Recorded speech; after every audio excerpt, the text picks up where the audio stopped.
자, 여러분 안녕하세요. 오늘도 목사님 궁금해요? 이승현 목사입니다. 자, 우리 성도님들의 일상에서의 궁금증의 내용들을 가지고 오늘도 카메라를 켰습니다.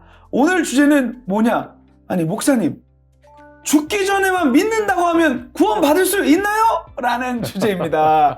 아마도 한 번쯤은 궁금하셨으리라 생각이 드는데요.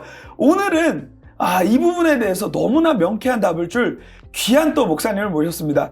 류영일 목사님! 안녕하세요. 목사님 안녕하세요. 정말 누구나가 한 번쯤은 생각해 보았을 질문. 그러나 애매한 답변.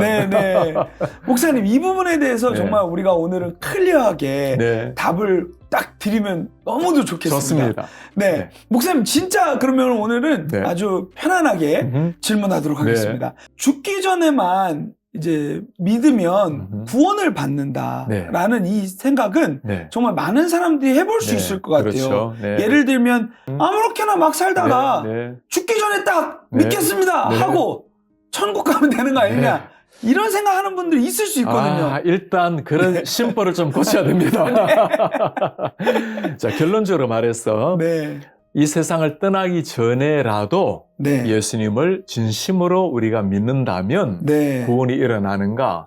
결론적으로 말하면 일어난다고 말할 수 있겠습니다. 왜냐하면 이게 구원이라는 것 자체가 성경 말씀대로 하나님의 은혜로 인하여 믿음으로 말미암아 구원을 얻었으니 너에게서 난 것이 아니고 하나님의 선물이라고 말씀하죠. 그러니까 하나님께서 주실 선물이라면 그 선물은 내가 얻는 것이 아니고 하나님이 주시지 않는 거잖아요. 그래서 좀 안타깝긴 하지만 마지막에라도 하나님이 주시는 선물을 본인이 받으셨다면 참 고마운 일이고, 그래서 구원의 영역은 우리 눈으로 보면 저런 사람이 저렇게 살다 구원받으면 안 되지. It's unfair. 이건 부당하다고. 그러나 우리의 것이 아니고 하나님의 영역이라는 걸 생각을 해야 이걸 받아들일 수 있고 이해가 될 수 있고, 그러나 우리 모두가 다 아는 것처럼 그렇게 살다가 마지막에 믿고 가면 안 되겠죠. 예를 들어서 십자가의 강도, 그가 마지막에 주님 나라에 임하실 때 나를 기억해 주십시오. 참 그는 마지막에 했지만 겸손하게 하나님께 자기 자신을 맡깁니다. 그 자체는 참 귀한 거예요. 그러나 그것이 그가 아직까지 살아왔던 강도 행각을 벌였던 모든 삶이 잘 되었다고 말하시는 건 아니죠. 조금 더 미리 알았더라면 하나님 앞에서 올바른 삶을 살았을 텐데. 그래서 이 구원의 영역을 우리의 삶의 과정, 과거의 행적으로 생각해서는 안 되고 하나님의 영역으로 봐야 되기 때문에 마지막에라도 믿는다면 하나님의 은혜인 줄 알고 감사해야 될 것 같아요. 와, 맞습니다. 목사님, 근데 지금 이거는 지금 목사님하고 대화 중에 갑자기 생각난 질문인데요. 지금 보니까 마지막에 믿는다라는 말은 마지막을 안다는 전제가 있는 거잖아요. 그렇죠. 근데 우리가 목사님 마지막을 알 수 있는 존재가 아니잖아요. 조심해야 됩니다. 그냥 대충 살다가 주님 앞에 서기 전에 그때 딱 믿고 가야지라고 생각한다면 내일 일을 누가 알겠느냐. 그러니까요, 너희는 잠시 있다가 사라지는 안개와 같다고 여러분께서 말씀하시는데, 그래서 구원받을 때는 지금이에요. 그 시와 때는 우리가 사실 모릅니다. 그러나 우리가 할 수 있는 일은 하나님 지금 나에게 은혜를 주세요. 사람들은 구원이 목적으로 생각하는 사람은 어쨌든 받으면 되지 않느냐. 천국 가는 게 목적이면 마지막이라도 받으면 되지 않는가 하는데 그리스도인의 삶의 목적은 구원이 아니고 구원은 그리스도인의 삶의 시작입니다. 그리스도 안에서 거듭난 것은 마치 어린아이가 육신적으로 태어나는 것이나 똑같아요. 어린아이가 태어나는 게 목적이 아니잖아요. 그건 완전 시작이고 그때부터 점점 성숙해가는 과정을 거쳐서 성인이 되고 다른 사람을 위해서 또 희생하고 도움을 주고 자기가 사회에 기여하고 떠나가는 것. 그리스도인도 마찬가지입니다.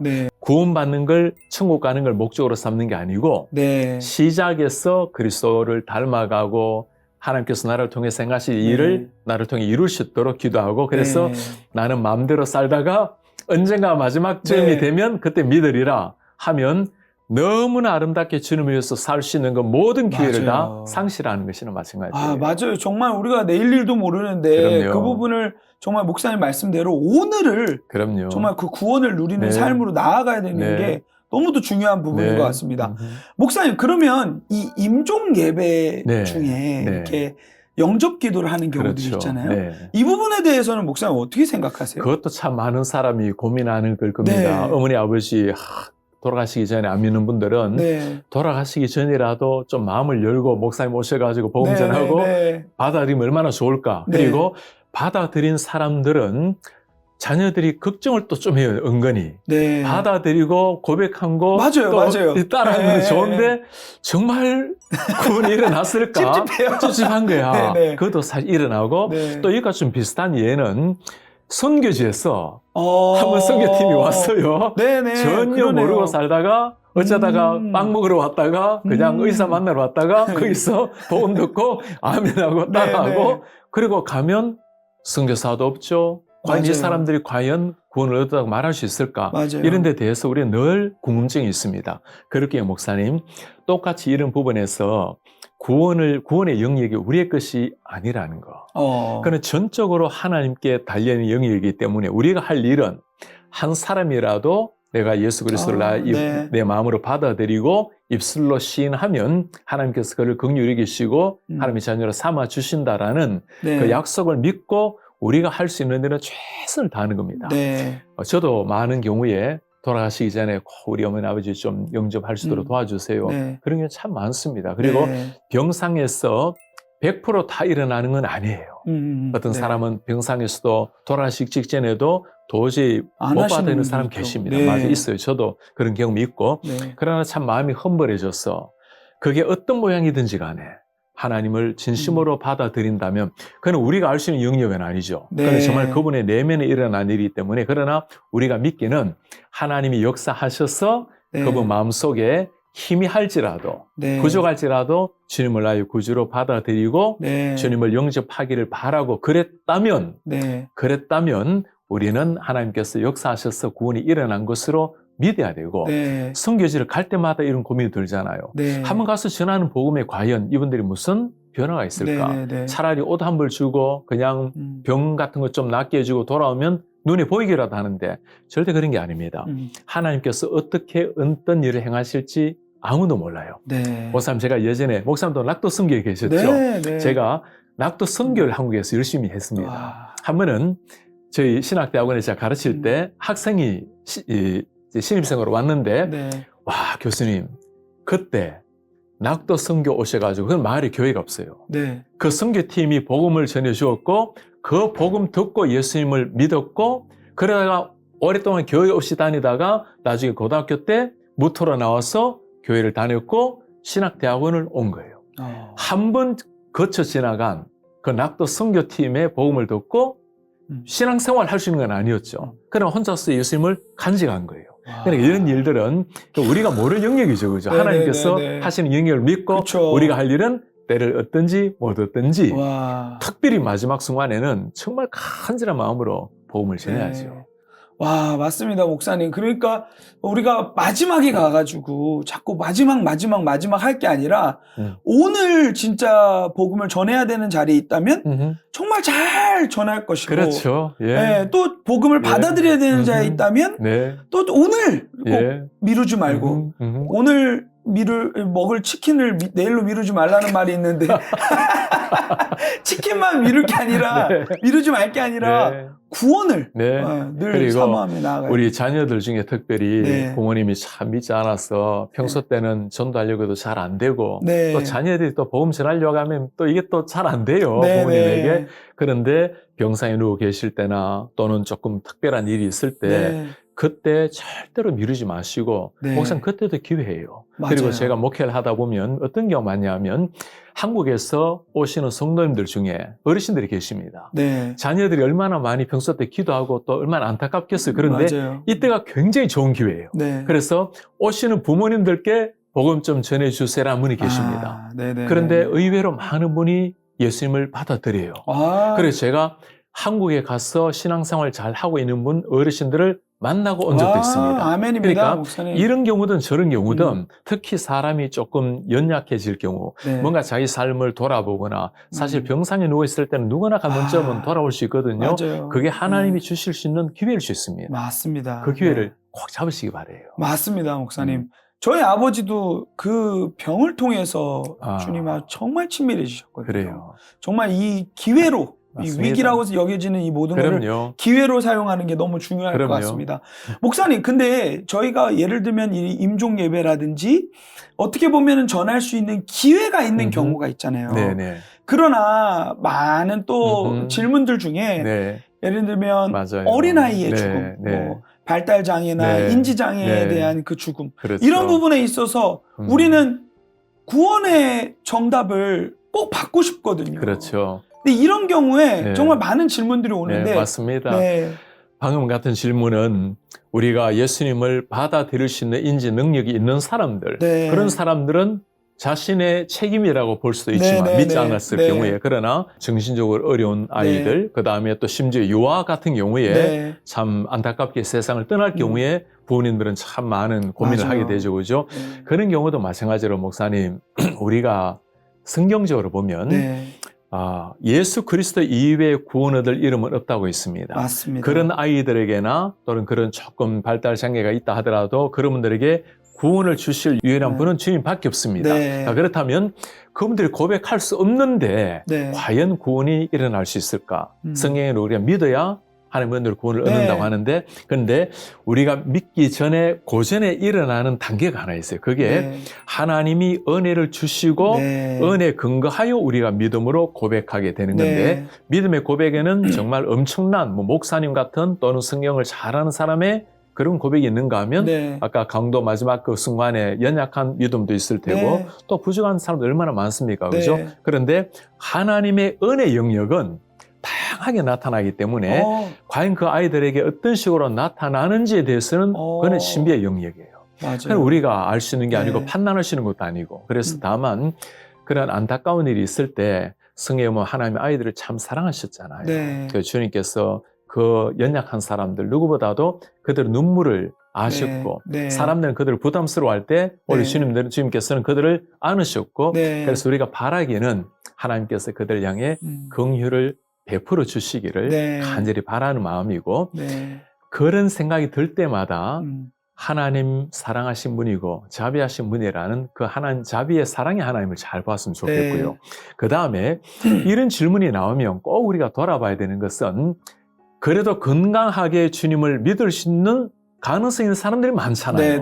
이런 사람들에 대해서 안타까워하는 것만큼 그들을 향해서도 진짜 안타까움을 마음을 가지는 게 이게 진짜 그리스도인의 마음이에요. 우리가 할 수 있는 영역이잖아요. 거기는. 맞습니다. 목사님 너무 중요한 지점을 딱 집어주셨는데요. 한 가지 더 여쭤보고 싶은 것은 우리가 그리스도인들로서 우리가 그런 일들을 당한 케이스들에 간혹 이 너무 구원의 이 신학적인 내용들을 가지고 때로는 강하게 얘기하는 경우도 있어요. 예를 들면 뭐 죽기 전에 믿으면 안 돼요? 이렇게 쉽게 말하는 사람에게 우리가 어떻게 다가가서 그러면은 얘기해야 될까? 이 맞습니다. 태도에 대한 부분이 궁금해요. 정말 그걸 너무 가볍게 여기고 뭐 나도 그러면 그러지 이럴 수 있는 사람들이 있죠. 그죠? 전 대학교 1학년 때 예수님을 믿었는데 1학년 때 예수 믿고 난 다음에 재미가 다 사라졌어. 4학년 때 믿었다면 좋았을 텐데. 좀 더 누리고. 이거 캠핑하면 못 가보고. 정말. 목사님, 누가 이런 생각을 하냐면 예수 믿는 게 따분하고 세상 재미를 다 잃어버리고 정말 저렇게 어떻게 살아갈까? 재미 하나 없이 목사님, 예수 믿는다라는 것은 정말 하늘의 태양빛을 보는 사람의 눈과 같은 거예요. 땅 위에 화려한 불빛 많죠. 그 불빛이 화려하지 않는 게 아닙니다. 그러나 주님을 알아가는 그 영광의 광채 속으로 들어가면 그런 것과는 정말 비교할 수 없는 영광스러운 모습이 있는 거예요. 절대적입니다. 하나님이 주시는 게 내가 상상할 수 없는 최고의 영역이구나. 그렇게 알게 되면 구원받은 사람의 감격, 구원 안에서 누리는 자녀들의 축복, 사람들이 저렇게 사는데 재미가 있나? 하늘의 재미와 땅의 재미를 어떻게 비교하겠습니까? 그러니 여러분들한테 꼭 제가 이렇게 부탁드리고 싶어요. 세상 다 즐길 걸 즐기고 마지막에 미달지가 아니고 진짜 즐거움을 원합니까? 예수님을 만나면 그 안에서 진짜 희락이 넘치고 감격이 넘치는 삶이 거기에 있다고. 제가 우리 방송 보시는 분들한테 정말 그러고 싶어요. 여러분들이 예수님을 믿고 계시는 분이라면 저는 여러분들 그리스도 안에서 이 감격과 기쁨을 삶으로 누렸으면 좋겠어요. 그래야 믿지 않은 사람들이 보고 아니 자네는 뭐 세상 열심히 다니지도 않는데 네. 어떻게 그렇게 기쁨을 누리고 있냐고. 이 자체가 증거예요. 한 분이라도 믿지 않는 분이 계신다면 우리 선생님 세상에 화려하고 즐겁게 보이는 게 많습니다. 많죠. 그죠? 그러나 그리스도 안에서 누리는 그 찬란한 즐거움. 저는 여러분이 이 방송을 보시고 그 예수님을 꼭 가슴에 만나서 그리고 가까이 있는 교회 다니시면서 그 감격을 꼭 누렸으면 좋겠어요. 네. 저는 목사님 설교나 목사님하고 대화하면서 제 가슴을 뛰게 하는 이 내용이 있다면 목사님은 뭘 해라 이런 어떤 행동을 이제 이야기하시는 분이기 이전에 하나님의 은혜로 이 사람을 완전히 덮어버리니까 은혜가 크니까 그 은혜가 동기가 돼서 순종이 되는 맞습니다. 케이스들이 맞아요. 너무도 많은 것 같아요, 목사님. 맞아요. 그게 딱 목사님 지적해 주셨는데 많은 사람은 예수님을 모를 때는 또 예수님을 잘 모를 때는 예수 믿는 걸 뭔가 자꾸 해야 된다, 뭐 의무, 맞아요. 책임 이거 자체를 부담스럽게 여겨요. 힘들게 여기고. 그런데 그게 아니라는 거.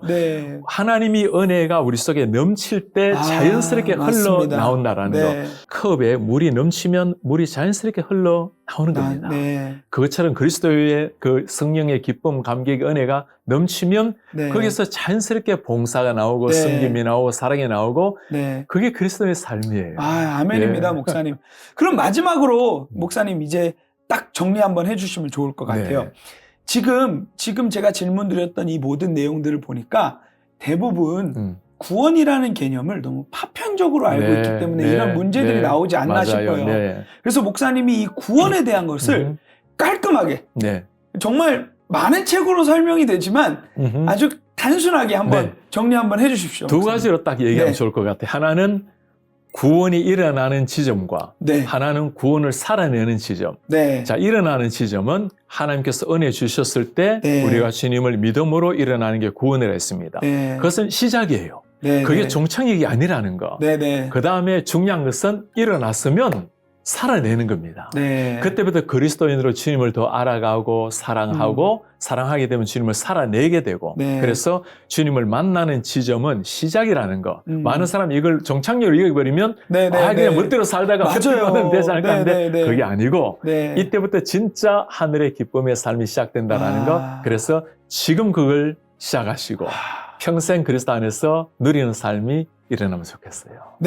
목사님 감사합니다. 오늘도 구원이 종착지가 아니라 출발 지점이라는 것을 기억하면서 오늘도 구원을 평생토록 살아내기를 발버둥치는 하나님의 사람 되겠습니다. 감사합니다. 감사합니다.